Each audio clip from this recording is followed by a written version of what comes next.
തിരുവനന്തപുരം നഗരസഭാ പരിധിയിൽ BJP നടത്തിയ ഒരു ഒരു ഒരു വലിയ പ്രകടനമുണ്ട്. പ്രത്യേകിച്ച് ഇപ്പോൾ നേരത്തെ അതിൽ സൂചിപ്പിച്ച പോലെ തന്നെ ആര്യ രാജേന്ദ്രൻ്റെ കോർപ്പറേഷൻ മേയറായ ആര്യ രാജേന്ദ്രൻ്റെ വാർഡിൽ പോലും 700-ലധികം വോട്ടുകൾക്ക് മുമ്പിലേക്ക് BJP പോവുകയാണ്. അങ്ങനെ നഗരമേഖലകളിലും ഗ്രാമമേഖലയിലും ഒക്കെ BJPക്ക് വലിയൊരു നേട്ടമുണ്ടാകും. ഇത് പാർലമെൻറ്റ് തെരഞ്ഞെടുപ്പിൽ വിജയത്തിലേക്ക് എത്തിയില്ലെങ്കിൽ പോലും ഒരു വലിയ വെല്ലുവിളി സൃഷ്ടിക്കുക, അല്ലെങ്കിൽ വരുന്ന നിയമസഭാ തെരഞ്ഞെടുപ്പിൻ്റെ ഒരു ദിശാസൂചകമായി ഈ കണക്കുകളെയൊക്കെ മാറ്റാൻ BJPക്ക് സാധിക്കുമോ?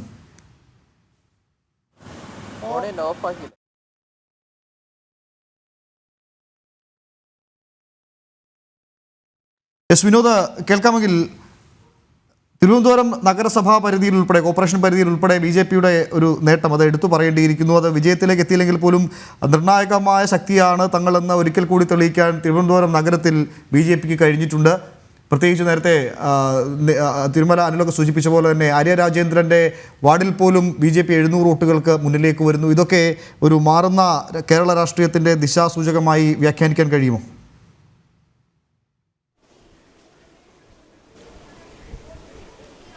തീർച്ചയായും ഉമേഷ്, നമുക്കറിയാം തലസ്ഥാനത്ത് പ്രത്യേകിച്ചും തിരുവനന്തപുരം കോർപ്പറേഷൻ പരിധിയിലെ 5 നിയമസഭാ മണ്ഡലങ്ങളിലും ഭരണകക്ഷിയായ ഇടതുമുന്നണി 3-ാം സ്ഥാനത്ത് പോയി എന്നുള്ളതാണ് വളരെ പരമപ്രധാനമായ കാര്യമാണ്. നമുക്കറിയാം 5 നിയമസഭാ മണ്ഡലങ്ങളാണ് കോർപ്പറേഷൻ പരിധിയിലുള്ളത്.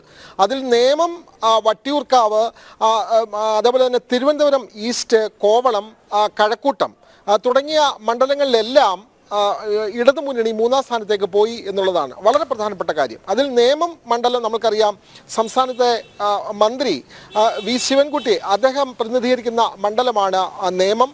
അവിടെ പോലും ഇടതുപക്ഷ ജനാധിപത്യ മുന്നണി 3-ാം സ്ഥാനത്തേക്ക് പോയി എന്നുള്ളതാണ്. 22,000-ഓളം വോട്ടിന് മുമ്പിലേക്ക് വന്നത്, 1-ാം കക്ഷിയായി വന്നത് അവിടെ NDA ആണ്.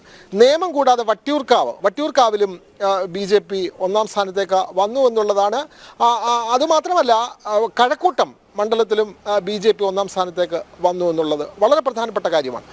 കോവളം മണ്ഡലത്തിലാണ് UDFന് ലീഡ് നിലനിർത്താൻ കഴിഞ്ഞത്. കോവളം മണ്ഡലം ഉണ്ട്. തിരുവനന്തപുരം ഈസ്റ്റ് എന്നീ 2 മണ്ഡലങ്ങളിൽ കോൺഗ്രസ് മുമ്പിലേക്ക് വന്നു. അവിടെയും 2-ാം സ്ഥാനം BJP ആണ്, NDA ആണ് എന്നുള്ളത് വളരെ ശ്രദ്ധിക്കേണ്ട കാര്യമാണ്. ഈ കേരള രാഷ്ട്രീയത്തിൽ വരുന്ന മാറ്റത്തിൻ്റെ വലിയ ദിശാസൂചനയാണ് തിരുവനന്തപുരം കോർപ്പറേഷൻ ഏരിയയിൽ പോലും കാണുന്നത്. നമുക്കറിയാം തിരുവനന്തപുരം കോർപ്പറേഷനിലെ പ്രധാന പ്രതിപക്ഷം എന്ന് പറയുന്നത് BJP ആണ്.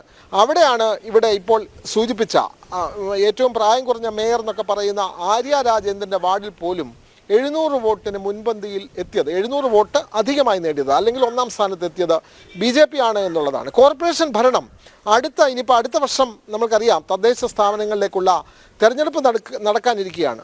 BJPക്ക് വളരെ പെട്ടെന്ന് പിടിച്ചടക്കാൻ പറ്റുന്ന ഒരു കോർപ്പറേഷൻ എന്നുള്ള നിലയിലാണ് നമ്മൾ തിരുവനന്തപുരത്തെ കാണേണ്ടത്. ആ നിലയിലാണ് ഇപ്പോൾ വോട്ട് ഷെയർ വന്നിട്ടുള്ളത്. കാരണം കോർപ്പറേഷൻ പരിധിയിലെ 5 നിയമസഭാ മണ്ഡലങ്ങളിലും BJP NDA 1-ാമതെത്തിയിരിക്കുന്നു എന്നുള്ളതാണ്. നമ്മൾ കോർപ്പറേഷൻ ഏരിയയെ പറ്റി മാത്രമല്ല തിരുവനന്തപുരം റവന്യൂ ജില്ലയെപ്പറ്റി കൂടി ചിന്തിച്ചാൽ ആറ്റിങ്ങൽ ലോക്സഭയിൽ വരുന്ന 2 നിയമസഭാ മണ്ഡലങ്ങൾ കൂടി BJP 1-ാം സ്ഥാനത്ത് വന്നു എന്നുള്ളത് നമ്മൾ മനസ്സിലാക്കണം.